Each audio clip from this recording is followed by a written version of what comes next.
Hello, my name's Alexei Novitsky, and I figured today I'd make a short video showing how our subconscious minds, or the waves that exist within our subconscious mind, actually influence the raw energy of creation before hitting our physical universe, our manifested reality. And this drawing, very quickly, just to talk about it, has the universe right here in the green shell. And it's, when it comes to our conscious perception, that's about a 20 hertz center, the beta waking state of reality. I like to call it the beta verse. Subconscious mind would be more of the delta and theta waves.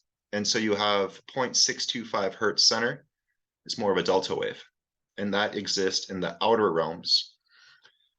And then you could say fast gamma would be 80 hertz, would exist more in the inner realms. And one thing to note is that we live in a black hole. And so the energy is drifting towards center, hitting all the different fields of experience before it interacts with our realm. And so, in short, we live in a black hole, and there's distinct habitable zones for conscious harmonics. And the human body is basically tuned to waves, delta to fast gamma. And so on the left, what we have is the habitable spiral of perception. And that is a spiral of energy of the raw spirit of creation that has an acceleration towards center at light speed while orbiting, okay? And based off of your current position, you get distinct habitable zones. And so this is the easiest way to think about it. At the end of the day, we have our orbit of infinity. The human body, all the energy of creation for the human, rotates around the center point of the earth. All of that rotates around the center point of the sun. All of that rotates about the center point of our galaxy. At that point, that raw fluid of creation is moving so fast, we think the universe is expanding, and we think that it's getting bigger. Well, that's our perception. Our perception of this field of energy is dependent upon our inertial reference frame. So the orbit around the Earth, the orbit around the sun, the orbit around the galaxy, and the orbit around, you could say, the greatest center of all moments at the end of the day. You have a greatest inertial reference frame. And so from that, you have perceptions being stretched and crunched. So you could consider this blue circle here our perception.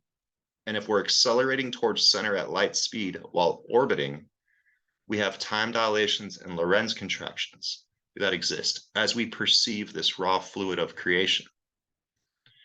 And so something that we would end up seeing, if we're in the dead center right here, and we're orbiting down, but we're accelerating towards center, this area, this entire area right here would be crunched to you, creating matter, because it's all about how you perceive it. Right? So this is all being crunched to you, creating matter, and this is all being stretched away, creating light. And that would be in the future. And in the past, all of that energy would be reverting back to normal. So it kind of loops through perception as we perceive it. And another thing to note is that if you wanted to call this D1, this distance, D2 is greater than D1. So if we're orbiting down, then we have this fluid is getting crunched as well. So the future fluid is getting crunched and the past fluid is being stretched. So the future is actually more compact than the past. And this just shows the distinct habitable zones and how they have different effects of crunching and stretching based off of the distance from center. So out here in the lower verse realms, non-physical realms of creation, you have less of a crunch and stretch factor than when you are existing within our universe, where you have this one. And then more inward, so this outer region would be called the lower verse. This green region is our waking universe. Then we have the noviverse realms that are more inward. And each one of these has a different stretch and crunch ratio based off of the distance from center. It's based off of the inertial reference frame. And so in a way, you could say that to the left is the future, the right side is the past, the outside is the less dense realms, and the inside is the more dense realms. And so you have, in essence, 4 different states of creation. You have future dense, future less dense, you have past less dense, and you have past more dense. And all of those overlap, because if we fractal inward to be as infinitely close to the now moment as possible, you'll see it's always an overlapping of 1/2 past and 1/2 future. And the two overlap to create a now moment. And so here you could say that this upper region here is the past. So that's the 1/2 past. And this bottom region is the future, where you have future and past overlapping to create a now moment.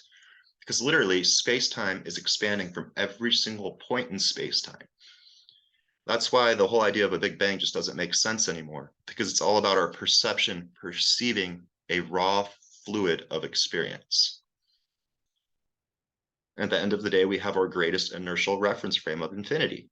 And so we have an overlapping of 1/2 past, 1/2 future, stretching and crunching perceptions into existence. And so one thing to note is that we have this habitable spiral of perception. So the raw spirit of creation is constantly drifting towards the center of time. And we have the overlapping of 1/2 past and 1/2 future. And knowing that every single frequency or wave is created by a pendulating or rotating motion of mind, body, or spirit, we can actually calculate theoretical diameters for each wave that exists within our consciousness. And so when you do that, you get A equals V squared over R. You basically have your delta waves, harmonic frequency of 1 to 3. We basically started off with alpha being centered at 10, just to make the math easier, make it more simple. And so if you divide 10 by 2, you get 5. Well, that's the theta realm. So that has a very specific cloud diameter. The alpha realm has a very specific cloud diameter. And you can see that they all fractal inward to be 1/4 the diameter. So if you come back here, you could say that the biggest red rings of our experience are related to the delta waves. The more inward would be the theta, and then you get this green ring, that's your alpha, and then your beta. And so in a more of a quantum, what do you call it? The tubules in your brain, microtubules in your brain mode. You could say that the delta waves are picking up on these big red rings of experience and working with that fluid, right? So the delta waves work with the longest waves of creation, meaning your assumptions and expectations. Theta waves also work in that realm. And that's more of like the dream state / meditation state, which has a very specific diameter ring, which is 1/4 the diameter of your delta ring. And then when you get to your alpha rings, those are the smaller red ones inside of there. And this is waking universe. So alpha and beta is waking universe. Delta and theta is pre-manifest. So then when you get to your beta states, you're actually working with these smallest red rings. And when you're in alpha and beta, you're actually awake and working with the physical universe. This is your conscious mind. Conscious mind, subconscious mind, both working in harmony within a black hole to create a fluid experience.